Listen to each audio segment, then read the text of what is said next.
para bapak dan ibu, saudara-saudari sekalian yang berbahagia. Kalau kita berbicara tentang kehidupan selanjutnya maupun kehidupan kita yang lampau, kita tak terlepas dari topik yaitu tumimbal lahir atau kelahiran kembali. Kita terlahir sebagai manusia ini bukanlah yang pertama kalinya, bukan juga yang terakhir. Karena kita dari kehidupan ke kehidupan sudah mengembara di alam-alam kehidupan. Dan bahkan setelah kehidupan ini berakhir, kita masih harus terlahir lagi, dilahirkan di alam-alam kehidupan sampai kita bisa mengakhiri proses pengembaraan ini, yaitu dengan mencapai pembebasan yang sejati. Dalam bahasa Dhamma kita menyebut sebagai sangsara. Sangsara ini artinya adalah proses kelahiran dan kematian yang tidak ada ujungnya. Tapi perlu diingat, ujungnya di sini itu bukan berarti tidak bisa diakhiri. Hanya saja kita ini sudah terlalu banyak mengembara di alam-alam kehidupan. Kita sudah terlalu banyak dilahirkan, kemudian meninggal, dilahirkan, meninggal, dilahirkan, dan meninggal lagi. Maka sudah begitu banyak sekali kita itu dilahirkan sebagai manusia, juga pernah dilahirkan sebagai makhluk yang lain. Dalam Dhamma kita mengenal dengan 31 alam kehidupan. Ada 31 alam kehidupan yang mana kita pernah terlahir di beberapa alam tersebut. Kita pernah terlahir sebagai makhluk yang penuh dengan penderitaan. Kita juga pernah terlahir sebagai makhluk yang penuh dengan kebahagiaan. Penderitaan dan kebahagiaan yang didapatkan selama kita mengembara di alam sangsara ini sifatnya masih dalam kategori tidak kekal, karena memang bisa berubah dan pasti akan berubah. Bapak, Ibu, saudara-saudari sekalian, ada 31 alam kehidupan yang dapat kita kategorikan menjadi beberapa bagian.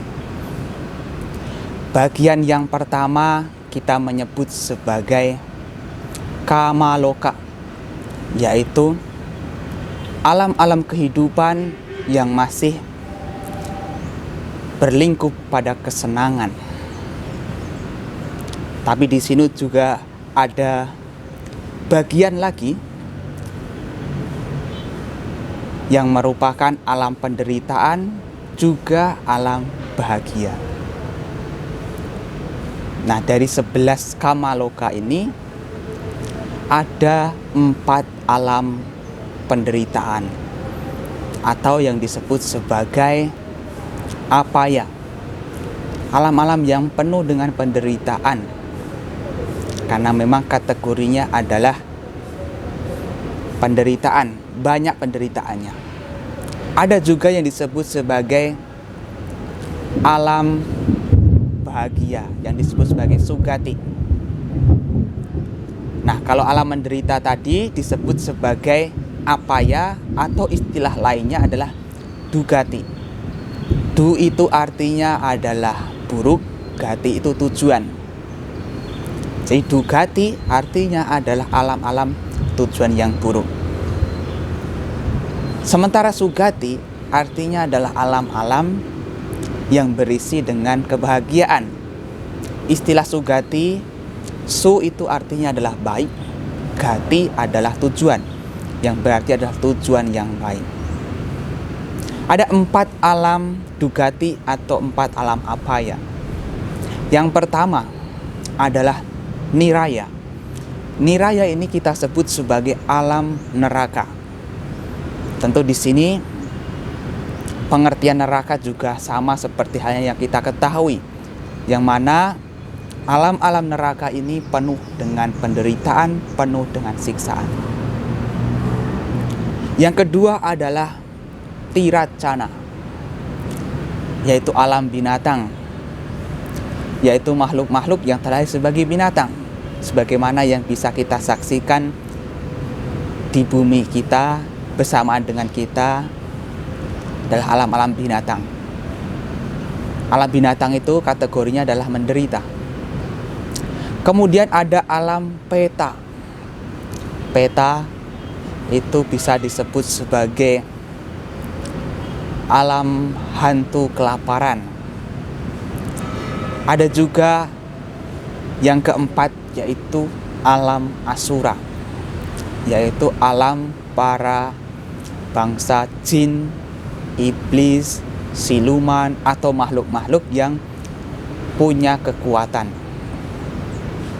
Kategorinya 4 ini adalah alam menderita, dan kita pernah terlahir di setiap alam-alam tersebut. Kemudian ada alam yang disebut sebagai sugati, yaitu tujuan yang baik. Manusia ini adalah salah satu alam yang baik, karena memang sebagai manusia kita bisa mendapatkan kebaikan-kebaikan, kita bisa berbuat baik. Ada manusia, ada alam-alam dewa. Alam dewa itu terdiri dari Catu Maharajika dewa, yaitu para dewa yang berada di dekat dengan alam manusia. Kemudian ada Tawatingsa dewa, yaitu alam-alam yang jauh lebih tinggi. Kemudian ada Yama, ada Tusita, ada Nimanarati, dan para Nimita Wasawati.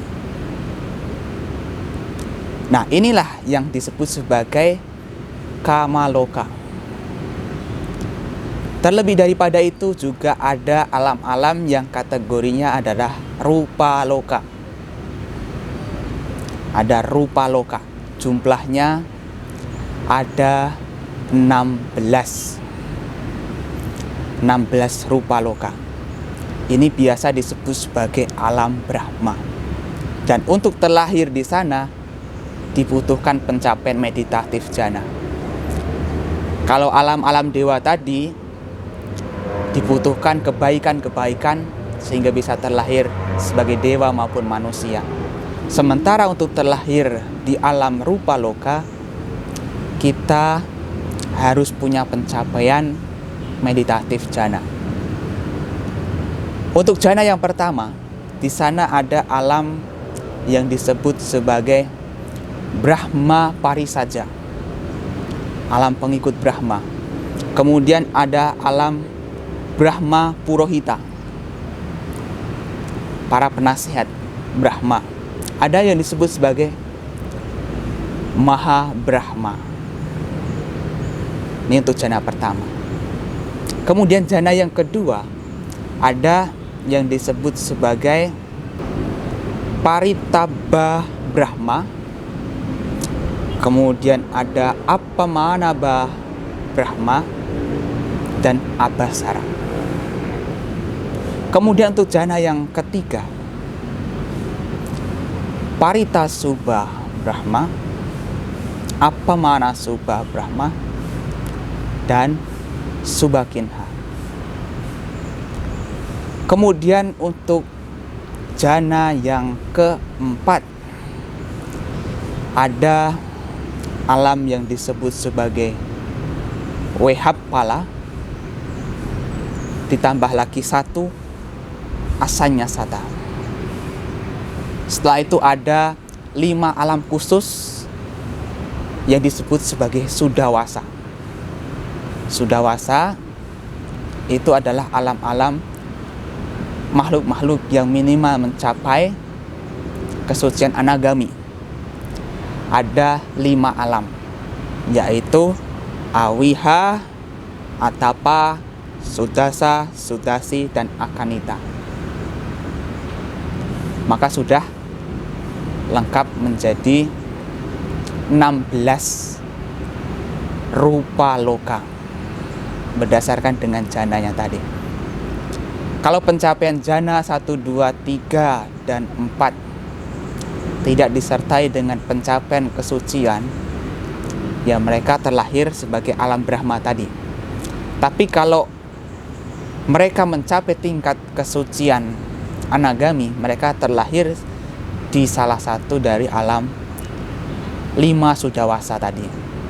Jadi di alam Sudawasa itu hanya untuk mereka yang sudah mencapai tingkat kesucian anagami. Dan di sana mereka bisa mencapai kesucian yang tertinggi, menjadi seorang arahanta, setelah itu mencapai parinibbana dan tidak dilahirkan kembali. Para bapak dan ibu, saudara-saudari sekalian, kemudian ada 4 arupa loka, yaitu alam-alam non-materi, yang mana di sana adalah makhluk Brahma tanpa materi. Ada 4 alam arupa loka. Yang pertama adalah Akasanancayatana, Winyanancayatana, Akincanayatana, Newasanyanasanyayatana. Nah, yang terlahir di alam arupa ini, mereka tidak punya landasan fisik, sehingga mereka tidak bisa mendengarkan Dhamma, tidak bisa bertemu dengan Sang Buddha. Meskipun untuk terlahir di sana tidaklah mudah, karena dengan pencapaian arupa jana, tapi untuk terlahir di sana kategorinya bisa tidak menguntungkan, karena di sana tidak bisa bertemu dengan Sang Buddha dan tidak bisa mengembangkan batin hingga mencapai kesucian. Dan para bapak dan ibu, saudara-saudari sekalian, dari 31 alam kehidupan ini, kita sudah mengembara di alam-alam kehidupan, yakni adalah 26 alam kehidupan. Selain 5 Sudawasa tadi, selain 5 alam Sudawasa, kita pernah terlahir di alam-alam itu. Kita pernah terlahir di alam neraka, pernah terlahir di alam binatang, pernah terlahir di alam peta, di alam asura, maupun di alam manusia, dewa, dan Brahma, kecuali di alam 5 Sudawasa. Karena memang di alam 5 Sudawasa itu khusus untuk mereka yang sudah mencapai tingkat kesucian anagami. Makanya kita sudah begitu lama mengembara di alam sangsara ini, sampai-sampai sudah tidak bisa dilacak lagi. Bahkan dikatakan air di 4 samudra saja yang begitu banyaknya itu ibarat tangisan kita. Jadi dari kehidupan-kehidupan itu kita sudah mengalami banyak perpisahan dan ratap tangis. Dan tangisan itu kalau dijumlahkan lebih banyak dari 4 samudra. Padahal 4 samudra itu sungguh luas sekali. Tapi kita ternyata sudah mengalami begitu banyak kesedihan, kepedihan, tangisan yang kalau dikumpulkan itu bisa sedalam 4 samudra. Makanya kita itu sudah mengembara di alam kehidupan ini sudah terlalu lama. Kenapa sebabnya? Apakah ini takdir? Apakah ini kutukan? Tidak. Kita mengembara ini karena kita belum mampu memahami kebenaran yang sejati, belum mampu memahami 4 kebenaran mulia, belum mampu memahami Dhamma. Selama seseorang belum bisa mencapai kesucian, maka orang tersebut akan dilahirkan lagi, sehingga harus terus berlama-lama dalam pengembaraan alam sangsara ini. Sang Buddha mengatakan, Catunang bhikkhave arya sajjanang ananubbodha apati veda ewamidang digamadanang sandavitang sangsaritang mamacewa tumhakanca. Karena tidak memahami 4 kebenaran mulia ini, aku dan kalian harus mengembara di alam-alam kehidupan ini dalam waktu yang cukup lama. Dikatakan karena kita tidak memahami 4 kebenaran mulia, kita harus mengalami kelahiran kembali, harus terlahir dan mati, lahir mati, hingga tak terhitung jumlahnya.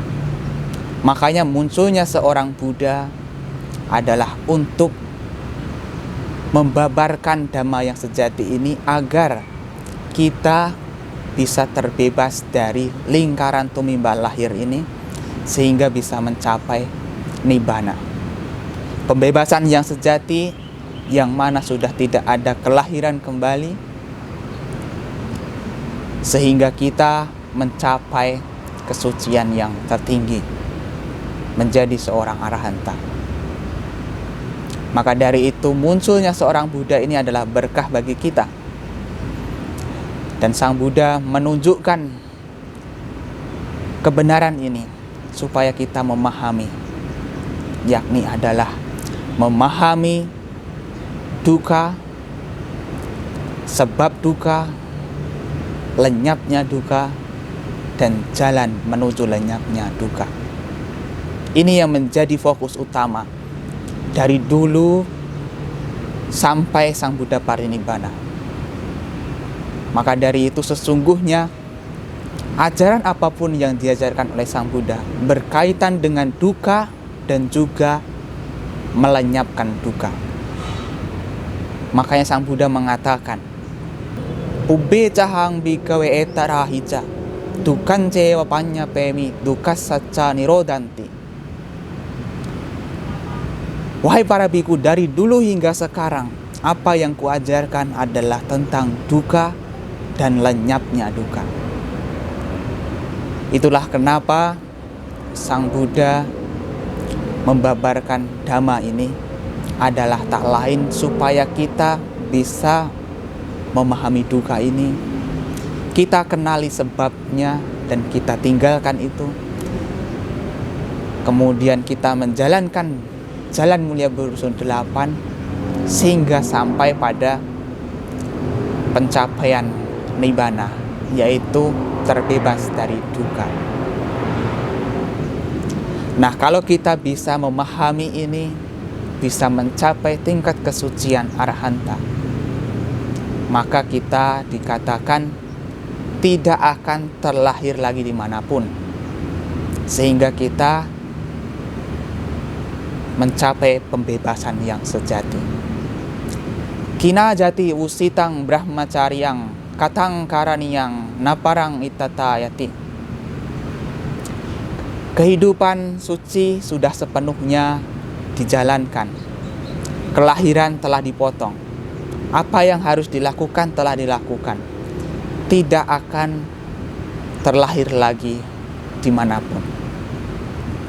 Maka sesungguhnya meskipun Sang Buddha dan kita di dalam agama Buddha percaya bahwa ada kelahiran kembali, Sang Buddha menunjukkan tentang kelahiran-kelahiran kembali dan juga karma, sesungguhnya mengarah bagaimana kita bisa mengakhiri kelahiran kembali. Karena terlahir di alam bahagia apapun, kalau itu masih lingkupnya 31 alam kehidupan ini, sifatnya tidaklah kekal. Sifatnya masih bisa mengalami perubahan. Maka pembebasan yang sejati, kebahagiaan yang sejati adalah terbebasnya dari kelahiran kembali ini. Sang Buddha mengatakan, Nibbanang paramang sukang. Nibbana adalah kebahagiaan yang tertinggi. Karena pencapaian nibbana itu adalah pencapaian yang tidak ada bandingnya. Kebahagiaan yang tidak ada bandingannya. Itulah kenapa kita sebagai umat Buddha sesungguhnya tujuan utama kita adalah pencapaian nibbana. Bukan sekadar terlahir di alam bahagia, terlahir di alam dewa, di alam surga. Melainkan adalah bagaimana kita terbebas dari kelahiran kembali ini. Maka dari itu para bapak dan ibu saudara-saudari sekalian, mari kita praktikkan Dhamma agar kita bisa mencapai tujuan itu.